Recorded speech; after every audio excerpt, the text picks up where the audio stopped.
AITA for breaking up with my boyfriend because he prioritized his friends over me. I, 27F, broke up with my boyfriend, Mark, 29M, about 3 weeks ago, and ever since then I've been going back and forth in my head wondering if I overreacted. Some of my friends think I was completely justified. Others think I threw away a good relationship over something minor, and his friends, well, they definitely think I'm the villain. I've been lurking on AITA for years and never thought I'd post, but here we are. Mark and I were together for a little over 3 years.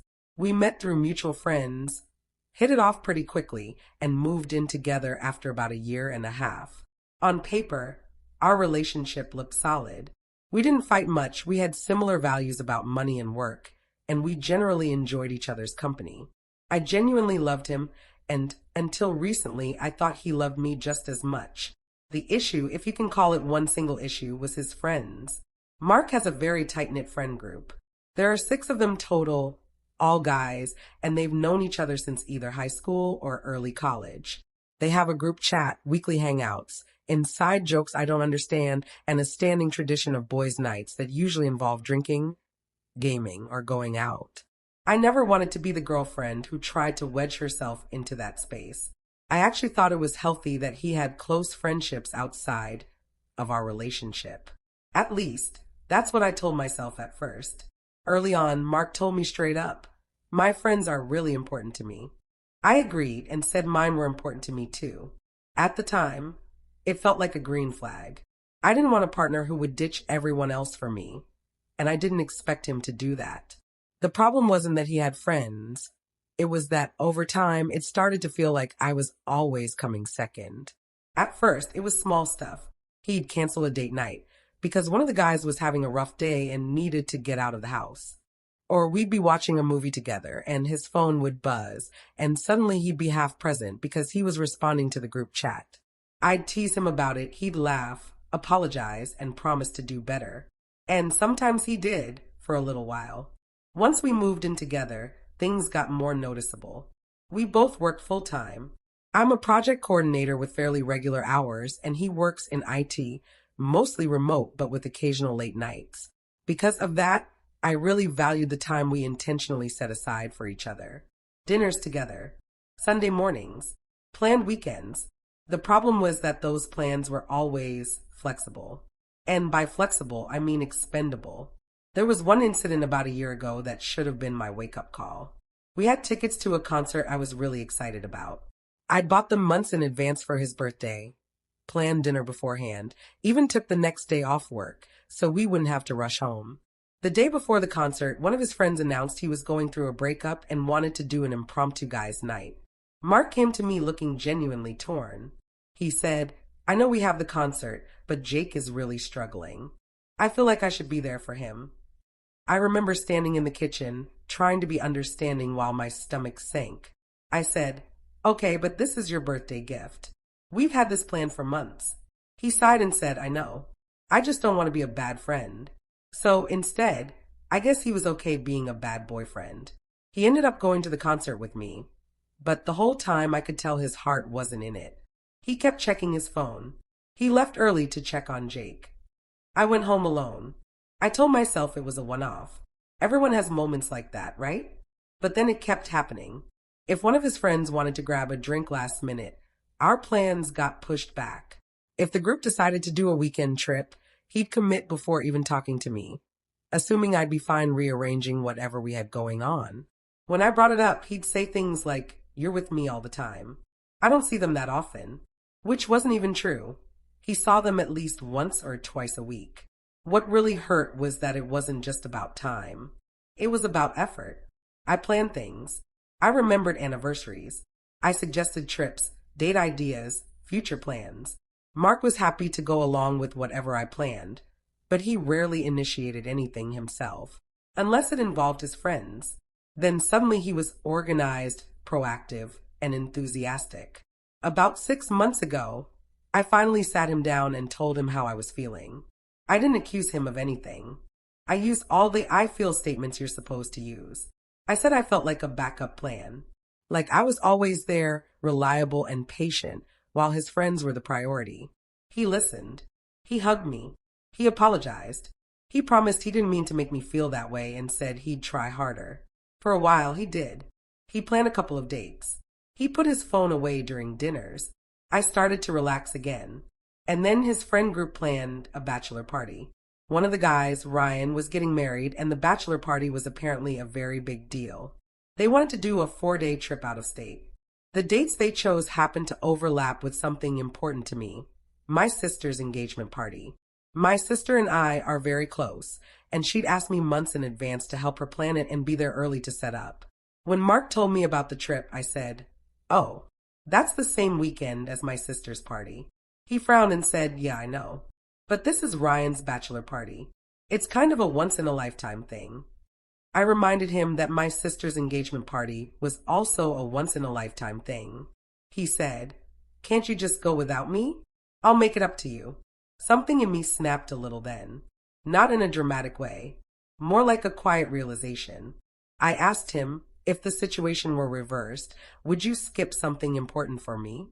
He hesitated. Not long, but long enough. That hesitation told me everything. He ended up going on the bachelor trip. I went to my sister's party alone. I smiled, helped set up decorations, took pictures, and told everyone Mark was busy with friends. My family didn't say much, but I could feel the judgment. When Mark got back, he was full of stories and jokes and inside references I wasn't part of. He showed me pictures. He talked about how amazing the trip was. At one point he said, "You would have loved it." I didn't answer. I think that scared him more than if I'd yelled. The final straw happened a few weeks later. We had plans to spend a quiet Friday night together because I'd had a brutal week at work. I explicitly told him I was exhausted and just wanted to be with him. No big plans, just us. He agreed. Around 6 p.m., his phone buzzed. One of the guys had gotten last-minute tickets to a game and wanted everyone to go. Mark looked at me, already half smiling. He said, "I know we had plans, but this just came up." I didn't yell. I just said, "Okay." He left. I sat on the couch alone, ordered takeout, and realized I felt lonelier with him than I did by myself. The next morning, I told him I couldn't do this anymore. I told him I felt like I was constantly competing for his attention and always losing. I said I didn't want to be in a relationship where I had to beg to be prioritized. He was shocked. He said he never meant to hurt me, that I was being unfair, that this is just how friendships work. He accused me of making him choose. I told him I wasn't asking him to choose. I was choosing for myself. We broke up that day. Now, some of our mutual friends are saying I overreacted and that guys need their friends. His friends think I'm controlling and selfish. A few people have told me I should have just accepted that this was part of who he is. So, AITA for breaking up with my boyfriend because he prioritized his friends over me? Update. A few days after the breakup, I moved out. We'd agreed that I'd take the apartment for 1 more week while I found somewhere else to stay. Technically, it was our place, but emotionally it already felt like neutral territory I didn't want to be in anymore. Everything reminded me of him: his shoes by the door, the coffee mug he always used, the spot on the couch where he'd sit scrolling through his phone while I pretended it didn't bother me. Packing was harder than I expected, not because I wanted to stay, but because 3 years of your life doesn't fit neatly into cardboard boxes. Mark wasn't around much while I packed. He said he was giving me space, which felt convenient considering space was exactly what he'd always been so willing to give me when something else came up. When he was home, things were awkward but civil. No yelling, no tears, just that heavy, uncomfortable politeness that makes everything feel worse. After I moved out, I stayed with a friend for a few nights and then into a short-term sublet. That was when the loneliness really hit. During the relationship, I'd convinced myself I was fine being flexible, that I didn't need much, that loving someone meant understanding when they had other priorities. But once I was alone, the quiet felt deafening. I'd reach for my phone out of habit, wanting to text him about something small and stupid, and then remember I couldn't. Mark texted me a few times after I moved out. Mostly things like, "Hope you're settling in okay," or "Let me know if you forgot anything." Polite, distant, almost like we were coworkers who'd ended on neutral terms, not people who'd shared a life. After about a week, he asked if we could talk. Not to get back together, he was clear about that, but to get some closure and end things on a better note. I hesitated. A part of me worried that seeing him would just reopen wounds I was finally starting to scab over. Another part of me wanted him, just once, to show up when it mattered. Against my better judgment, I agreed. We picked a coffee shop near the park we used to walk through on weekends. Neutral territory. Public. Safe. We agreed on a time. 3 p.m. on a Saturday. I got there early. Not intentionally. I just didn't want to risk being late. I stood outside the coffee shop watching people come and go, checking my phone every few minutes. At first, I wasn't nervous. I told myself this was just a conversation. No expectations. 3 o'clock came and went. At 3:05, I figured he was running late. At 3:10, I checked my phone again. No message. At 3:15, I started to feel that familiar tightness in my chest, the one I'd learned to ignore over the years. By 3:30, I was standing there like an idiot, shifting my weight from foot to foot, feeling exposed and stupid. I'd rehearsed what I wanted to say. Calm, honest, mature. But with every passing minute, those words felt less accessible. At 3:32, my phone rang. It was Mark. I answered, already bracing myself. Hey, he said, sounding distracted. There was noise in the background. Voices, laughter. Listen, I'm really sorry, but something came up. I closed my eyes. What came up? There was a pause, just long enough to make it worse. One of the guys got a promotion, he said. They're throwing him a surprise party. I kind of have to go. I actually laughed. It wasn't funny, but it came out anyway. You have to go. Yeah, he said. I didn't know about it until just now. I was already on my way to meet you when they called. I looked around. Couples sitting at outdoor tables. Friends chatting. Everyone showing up for someone. Mark, I've been standing here for half an hour. I know, and I feel really bad, he said, but his tone didn't match the words. Can we reschedule? Something inside me finally broke. No, I said sharply. No, we can't. Why are you getting so upset? He asked. It's just bad timing. That did it.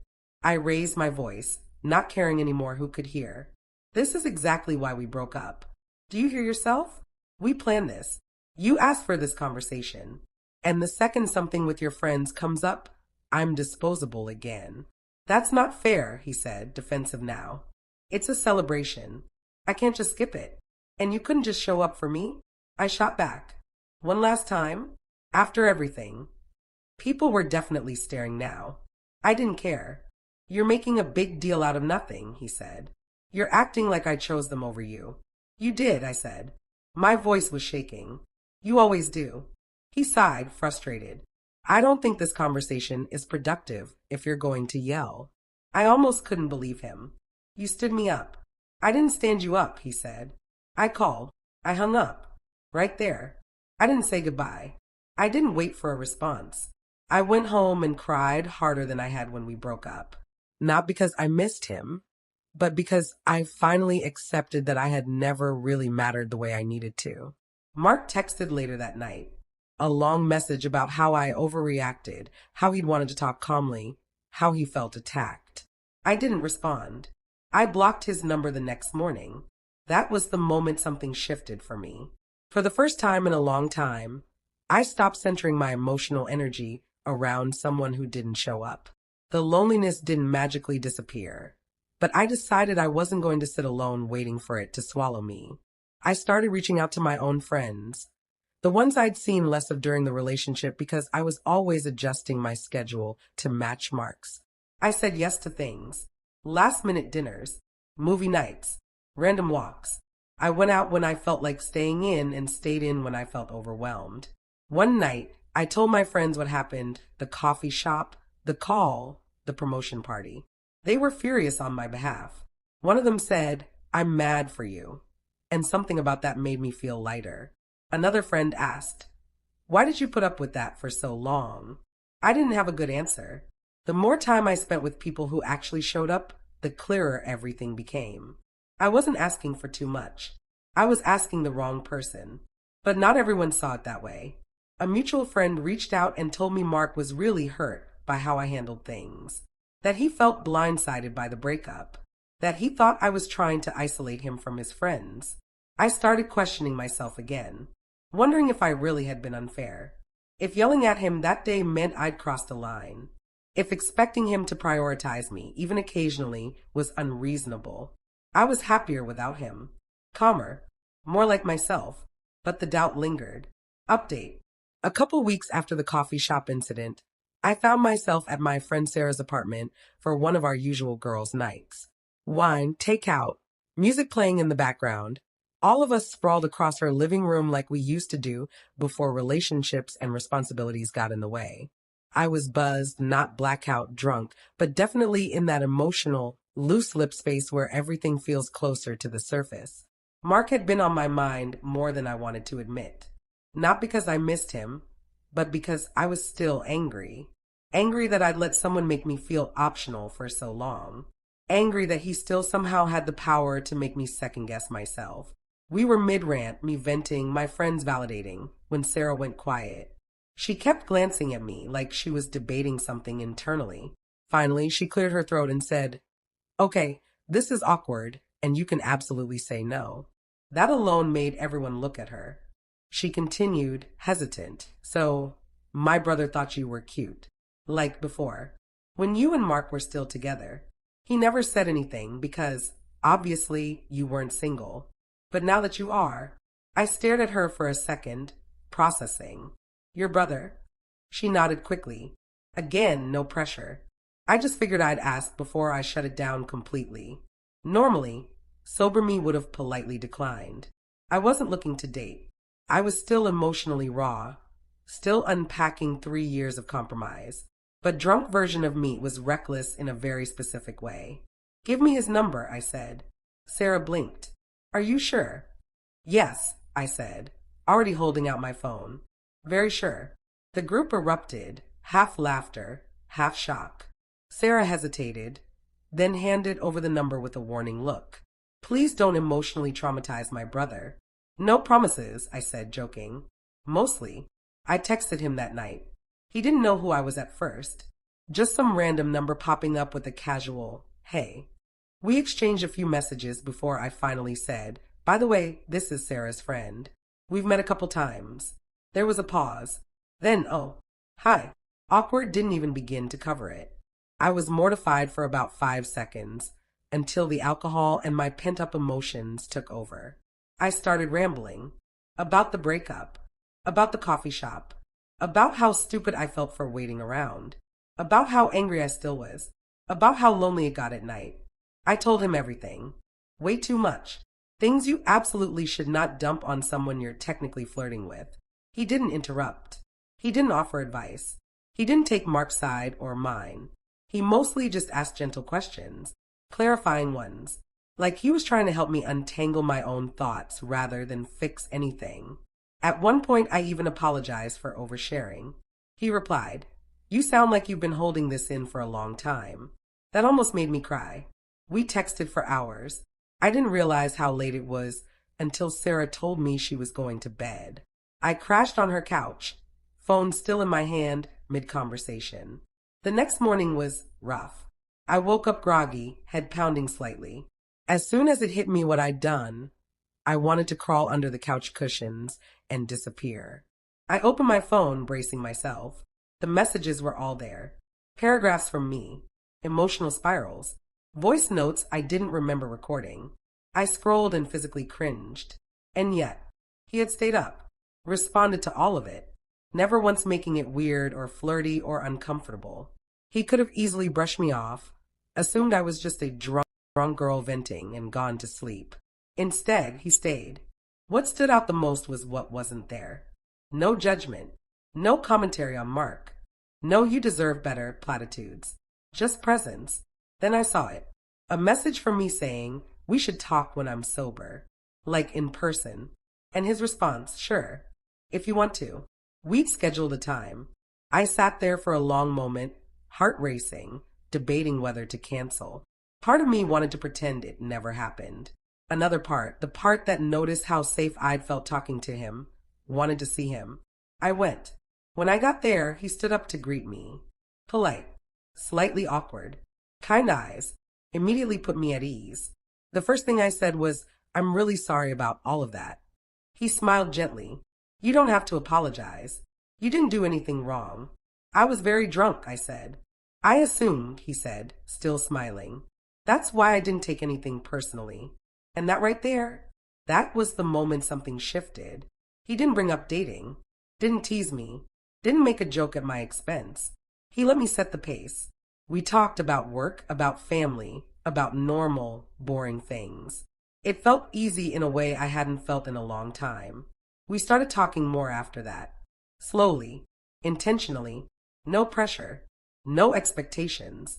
Eventually, it turned into dates. I didn't fall for him all at once. It was quieter than that. I noticed things instead. How he listened without checking his phone. How he followed through on plans. How, when he said he'd be somewhere at a certain time, he was there. If he had plans with friends, he told me ahead of time.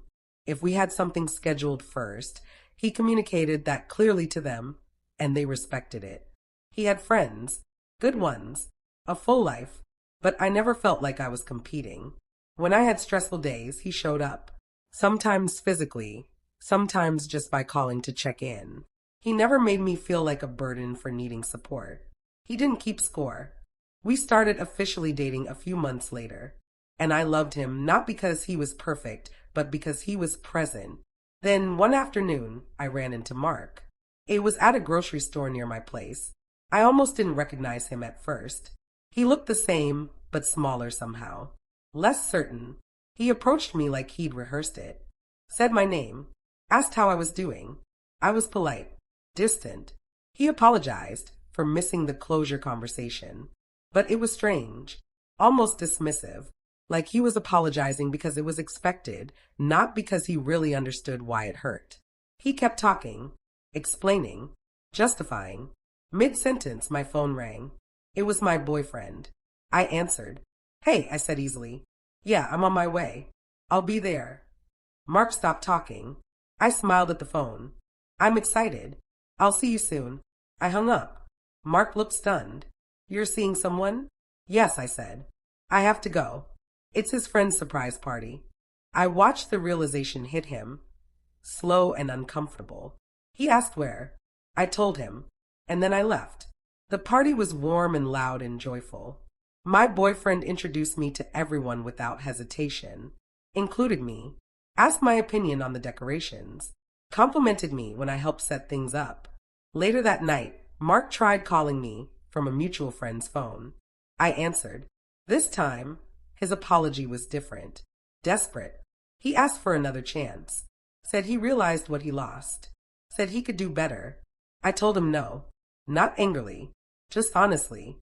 "I'm happy," I said, "and I won't give that up." I hung up and went back inside. So now I'm here, months later, looking back at everything.